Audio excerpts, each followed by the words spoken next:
Well, I'll jump right into what I'm sure many of you would like to talk about.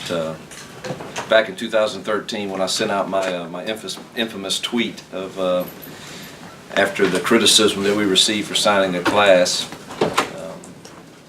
saying if there are violations out there, we would love to hear them. I ran that past my AD. I don't know that Twitter was the right message board to do that from, but it was from a sincerity that if there are things that are wrong, we want to know. There's too much at stake. There's too much at stake with your families, your reputation. And since that time, we've spent 3.5 years, countless man hours, $1.5 million in cooperation with the NCAA to search and try us. And we've been tried in many areas. That brought us to our response last week. It's been quite frustrating not being able to have comments throughout this process, and while so many narratives are being introduced, but out of respect for the process, that is what we were asked to do. So today I get to tell you some of the things that I told recruits because it always comes up, and I had to stay within the boundaries, obviously, in doing so. But as a head coach in any program, I must own everything that happens.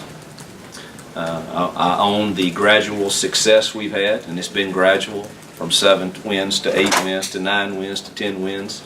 I also own some very difficult losses, 2 that kept us out of Atlanta, with a broken leg to Auburn and a 4th and 25 last year that would have given us a shot to go to Atlanta. I have to own all of those. I own the recruiting success that we've had.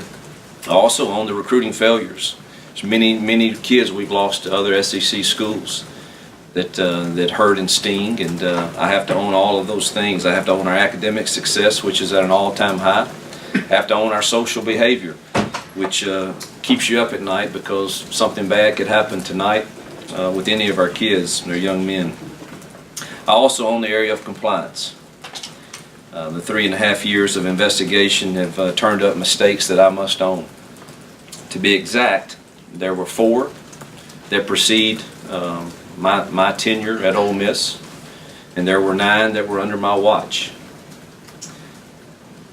We have been as honest as we can throughout the process. Ross made a public statement that says many of those allegations date back to former football staff in 2010 and the withholding and reinstatement process around Larry Tunsil in the fall of 2015. To be exact, 9 is the total for that. So his statement was very accurate.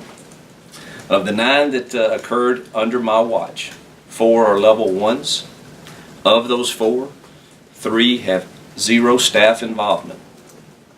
1 has a staff involved in it that we look forward to sharing our view of exactly what the facts are in that case when the time is appropriate.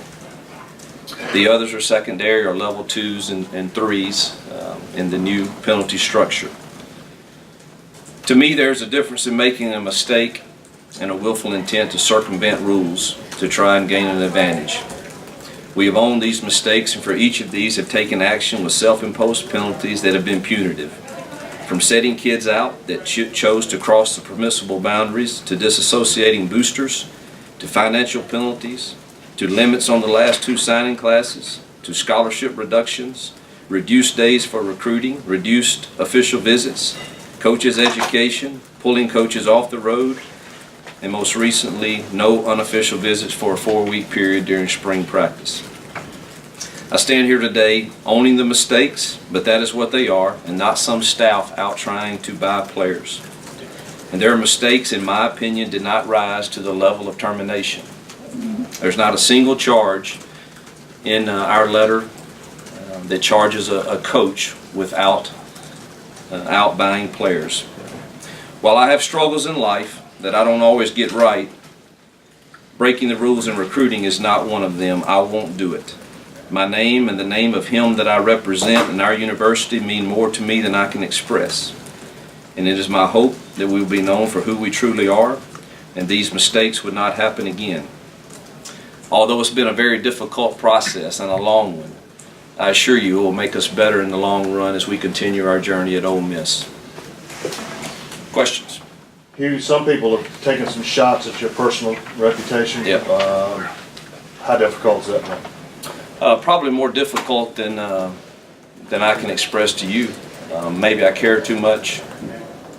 I tell you what, I was told by a good mentor of mine that this job will make you callous, and I do see where that is true, because it's very difficult to be raised by my parents like I was, to be who I want to be, and who I say I am, and then to have people create narratives around things that I may or may not have control over, or that they directly associate me with, and some of them I know not to be true, and you're a bit silent. So it's very difficult. It's difficult on your family, your kids, for sure.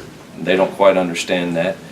The thing that I do, this process has done, where you really find out who your friends are, and it makes you value the relationships you have with your players, past, current, and the families that choose to join you because of the environment that you promote, that know you for who you are throughout the process. So it has been frustrating, but there's some, I'm not ever going to change their mind.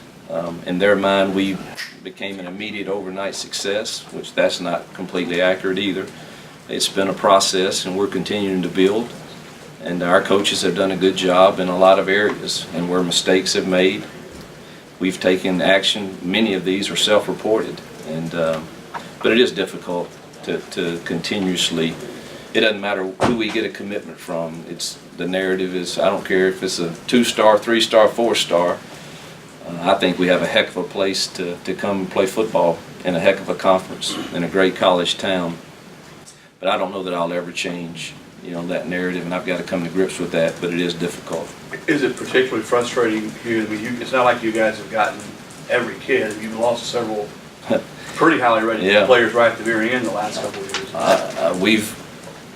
We've lost a lot of good players, and ones we thought we had, right down to the wire, and we've been beaten by good schools. And our conference has a lot of great schools and great options for kids.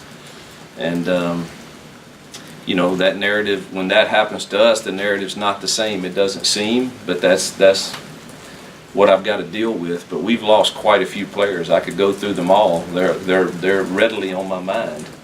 But that's going to happen. And we're going to win our share because we work hard at it. And again, I think Ole Miss is a great place, and we got great leadership in our administration, and facilities are nice, and it's a heck of an environment. But we have lost our share for sure.